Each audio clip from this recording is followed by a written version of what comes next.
Bonjour à tous. Donc aujourd'hui, petite vidéo pour vous donc pour savoir si Sizia, oui ou non, aurait tué. Et qu'est-ce qui fait qu'il n'a pas tué? Mais avant de commencer, pour ne pas changer, le fameux pouce, et encore une fois le fameux pouce, et abonnez-vous, et abonnez-vous, et abonnez-vous. Mettez la vidéo à la vitesse 1,25 ou 1,50. Ce sera terrible. Donc, la raison qui pour moi me fait comprendre que l'homme, j'ai eu peur, que l'homme n'a tué personne, est la suivante. C'est que, pour reprendre une phrase qui est justement dans Oro, où sa mère lui avait dit, il ne faut jamais abuser des bonnes choses. Comprenez que vous êtes face à un homme qui a été donc, si je puis dire, à l'école argentine, l'école de l'escroquerie argentine. L'escroc, le menteur, le manipulateur ou celui qui dirige ne dirige pas un Maccabée, mais dirige quelqu'un qui est vivant. Donc, force est de constater que pour pouvoir tirer parti de quelque chose, il faut qu'il soit en mesure de travailler, d'être soumis à vos desiderata. Donc, la personne que vous allez intimider va aller dans la direction que vous allez imprimer. La personne qui est décédée ne va aller dans aucune direction. Soit dit en passant, le milieu aurifère est un milieu extrêmement dangereux, compte tenu du fait que quand la fièvre de l'or prend quelqu'un, il est susceptible de vous tirer dans le dos. Euh, mais malgré cela, j'ai l'intime conviction que Ziké n'a jamais, au grand jamais, quoique, il ne faut jurer de rien, vous me direz, compte tenu de ses écrits, pardonnez-moi, restons factuels et pour éviter les élucubrations. Euh, dans le texte, il n'a pas tué. Les raisons qui me font supposer qu'il n'a pas tué, comme je vous l'ai dit précédemment, le besoin de diriger, d'asseoir une autorité et donc de profiter. Profiter d'un Maccabée dans un cadre où la loi n'a pas cours ne sert pas à grand chose. La raison en est très simple. Pour peu que vous ayez une entreprise de pompes funèbres, vous allez pouvoir aller voir les gens et dire voilà, je vais vous payer, entre guillemets, je vais m'occuper du cercueil et j'en passe. Extrapolation qui vaut ce qui vaut, j'entends bien, mais c'est pour vous expliquer que quand vous êtes face à un type qui ne veut pas travailler et qui veut, entre guillemets, profiter du travail des autres, en tout cas, il est préférable que la personne qui lui fasse face soit vivante. Ce n'est que mon avis, ça ne tient qu'à moi. Après, j'en reviens à ce que je vous disais, milieu réfère, vous êtes face à des gens qui, d'après ses dires, étaient bêtes. Euh, mais comprenez que la bêtise peut permettre facilement de passer, entre guillemets, d'oxyre quelqu'un. Sachez que la fièvre de l'or a pris nombre de personnes. Je vous rappelle, vous aviez donc Herman, lorsque Ziké lui a présenté les pépites, les yeux sont devenus complètement dingues. Euh, Autre chose, vous êtes face à des gens qui, entre guillemets, font une distinction entre la valeur et le prix. Exemple tout simple, rappelez-vous avec l'épisode de gâteau avec le vendeur de Guaro de contrebande. Quand il le voit arriver, les yeux sortent des orbites, hyperstimulation parce que le mec va pouvoir boire jusqu'à plus soif, l'équivalent de mémoire 7 litres d'alcool infâme, un mélange d'alcool. Donc, ah oui, le boire de contrebande est composé de mémoire de 90%, ouais, d'alcool à 90, pardonnez-moi, et le reste d'alcool et je ne sais quoi. Ce qui pour moi est proprement impossible compte tenu du fait que nous savons une température qui est à 37 degrés. Faudrait-il baisser la température de ce truc-là de façon à ce que ça soit un tant soit peu consommable? Et compte tenu de l'état d'ébriété qu'il a eu extrêmement rapidement, euh, peut-être que cet alcool, entre guillemets, composé d'alcool à 90 degrés, a réellement existé. Mais je mettrais, entre guillemets, on part du postulat que Ziki a raison, mais qu'importe.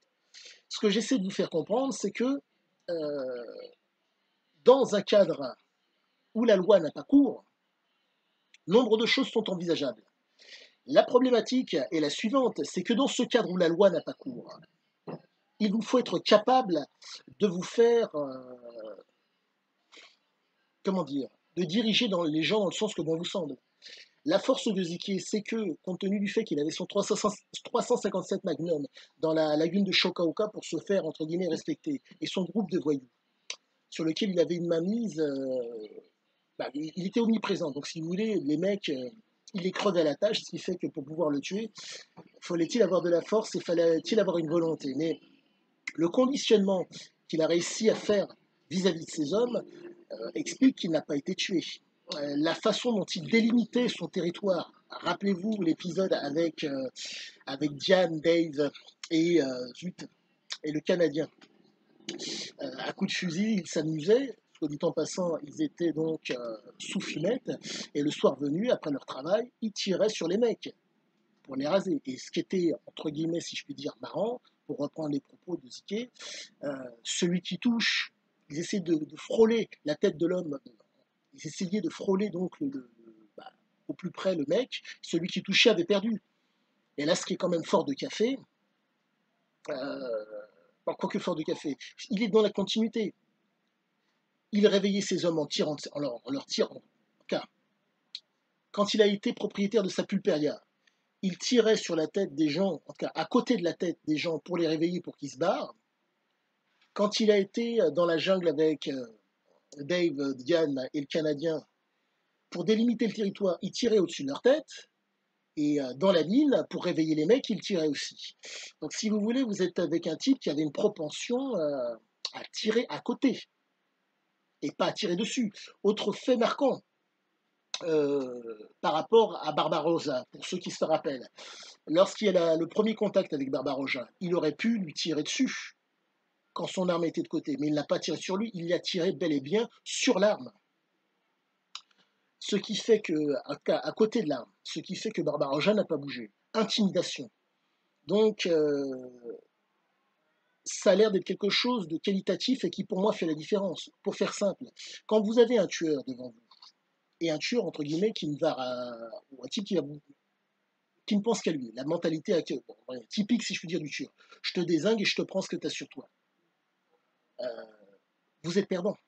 La raison est simple, c'est que dans le cas présent d'Ike, s'il avait agi de la sorte, cet exemple qu'il aurait donné aux mecs qui suivaient fait que les mecs auraient cherché à coup sûr à un moment donné à le flinguer, parce que compte tenu du fait que Barbarossa, pour vous rappeler, utilisait des mecs pour déblayer le terrain et les foutait dehors à coups de fusil pour ne pas les payer, lui, s'il agissait comme Barbarossa, il aurait eu le même résultat que Barbarossa.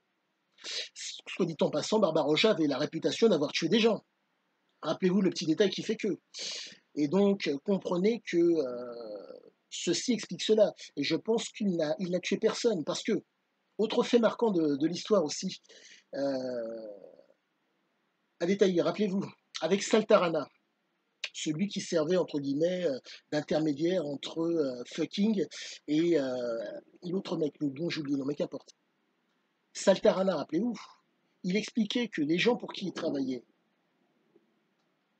qui achetaient de l'or, il expliquait à Ziké, compte tenu du fait qu'il avait un flingue, il suffisait simplement de tuer les deux mecs au moment où ils allaient vendre l'or pour faire du pognon, pour récupérer l'or et en faire du pognon et le partager. Donc, dans le cas présent, ça s'est présenté et il ne l'a pas fait. Donc, si vous voulez, je pense que c'était pas, c'était un mec qui, je reprends ses propos, un menteur et un escroc. Mais c'était pas un tueur. Autre fait, Toulouk, dans Parodie, qui est, ah non, pardon, même pas dans Parodie, dans Oro Co, pour ceux qui l'ont lu. C'est un peu plus tard, mais c'est révélateur du côté, si je puis dire, escroc de Ziké. Pour peu que vous n'ayez pas acheté Oro Co, allez regarder comment ça s'appelle la vidéo de Jess Road. Je vous la mettrai en description, je pense. Et le passage, je ne me rappelle plus, mais bref, c'est un passage avec un certain Flaco. Flaco et Ziké ont fait une belle escroquerie à des mecs à qui ils devaient livrer de l'or. Pour faire simple, Flaco a pris un petit caillou et il s'est tamponné les joues avec ce fameux petit caillou, ce qui fait que ça a fait grossir les orbites et il a pu passer auprès des gens qui devaient livrer l'or pour un type qui s'est fait braquer. Le fait est que Ziké et Flaco ont bénéficié de l'or, entre guillemets, qui a été volé. Donc, escroquerie, mensonge qu'a fait donc Ziké pour pouvoir faire en sorte de continuer à vivre la vie qu'il souhaitait, à la marge. Compte tenu du fait que je pense, j'extrapole par rapport à ce sujet, les mecs, entre guillemets, s'ils ont fait appel à des mecs comme Flaco, à un mec comme Flaco pour pouvoir transporter l'or, Flaco, soit dit en passant, et qui est un homme, un voyou aussi dans, je ne dirais pas de moindre acabit que Ziké, mais un voyou quand même, c'est que bon, ils n'allaient pas se plaindre chez les flics de l'or qui leur avait été volé. Donc force est de constater que tout ce qui est milieu où il y a la marge, il faut savoir se compartimenter correctement sous peine de ne pas pouvoir vivre très longtemps. J'entends bien, comprenez-moi, vous êtes un tueur, on vous tire dessus, vous menacez, et de l'autre côté, vous générez du pognon. Vous générez du pognon, mais vous menacez. C'est la petite différence qui fait que Ziké a vécu jusqu'à l'âge de 62 ans, mais on s'en fiche. Dans le cas présent, il a été braqué par les flics, rappelez-vous. Ah, c'est au niveau de l'épilogue. Il a été braqué par les flics, ils n'ont pas tiré d'abord. Ils ont eu énormément peur, mais ils n'ont pas tiré. Comprenez que s'il avait tiré, si Ziké avait tiré sur des gens pour les flinguer, il y a de fortes chances qu'en face, la réaction a été la même. Rappelez-vous, face à Barbaroja, il ne tire pas. Face à, comment il s'appelle, vite, ah mince, celui qui a voulu l'intimider à un moment donné. Ah misère, j'ai oublié son nom. Bref, celui qui était parti chez Barbaroja pour faire affaire avec lui, pour s'associer avec lui, et qui est revenu après. Il lui a pas tiré dessus, il lui a tiré dans la jambe, officiellement. Donc, autre chose, c'est le côté escroc de Ziké, mais je vais quand même devoir en parler. Quand il est dans l'émission de Apostrophe, je vous mettrai l'émission en question, en tout cas, vous pouvez la voir via ma chaîne, bref. Dans l'émission Apostrophe, quand Bernard Pivot lui demande est-ce que vous avez tué quelqu'un, et qu'il dit ça ne se pose pas comme question, et que Pivot Pugnace vient lui demander mais moi je vous la pose comme question. Il dit je vous répondrai pas. Ah oui, ouais, non, qu'est-ce que ça coûte? Ça ne mange pas de pain. Mais pour peu que vous fassiez désirer, les gens vont entre guillemets s'intéresser à vous. Et force est de constater que ce comportement a permis à Oro de devenir un best-seller mondial. Donc,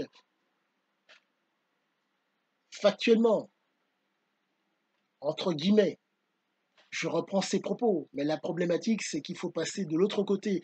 Aller au Costa Rica. En tout cas, j'essaie de joindre le Costa Rica, j'y arrive pas. Et en tout cas, l'ambassade du Costa Rica en France, mais ils n'arrivent pas comment dire, à me donner des informations sur Ziki, mais qu'importe. Les faits, les écrits de Ziki démontrent qu'il n'a tué personne. Autre chose dans Parodie. Le moment où il risque de devenir donc un tueur, que fait-il? Il renonce, c'est pas qu'il renonce, mais pour reprendre une phrase qu'il a dite dans Oro et que sa mère lui a dit, il ne faut pas abuser des bonnes choses. Et rappelez-vous ce que je vous avais dit précédemment et chose que vous pouvez voir de par vous-même dans le bouquin.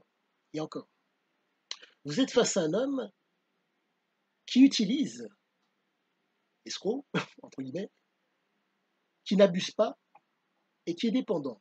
Utiliser et abuser de la cam pour, entre guillemets, être au mieux par rapport à la situation. Donc, l'escroc, généralement, il utilise et il est dépendant de son escroquerie pour manger et vivre. Mais il ne va pas en abuser pour éviter de se faire flinguer ou de se faire attraper par les flics. Donc il essaie de partir au bon moment. Mon propos ne tient qu'à moi, mais force est de constater que ça a l'air de se tenir par rapport aux écrits de l'homme. Et pour reprendre l'adage, les paroles s'en vont, mais les écrits restent. Donc force est de constater que ça a l'air de se tenir. Et quand vous êtes méchant, vicieux, et que vous présentez bien ce qui était le cas de Ziké dans Parodie, profiter de mécènes, entre guillemets, qui lui payent nombre de choses sans pour autant chercher à être redevable de quoi que ce soit, c'est le propre des escrocs, mais c'est pas le propre d'un tueur. Qui plus est, compte tenu que l'argent n'a d'utilité que lorsqu'il est utilisé. Faire travailler les gens pour vous, c'est intéressant, mais si vous les tuez, ils ne travaillent plus. Les molester pour les pousser à travailler et pour faire comprendre aux autres, voilà ce qui vous risquez d'arriver, ce qui vous risque de vous arriver, c'est bien. Mais si vous, entre guillemets, vous outrepassez la chose, là, ils savent que là, il y a vraiment un risque. Et bien sûr, bon, après, il y a l'image, l'imaginaire des gens qui se font que. Mais force est de constater qu'il a l'air de ne pas être un tueur. Donc, je pense avoir donné le plus gros de mon impression. Donc, à une prochaine!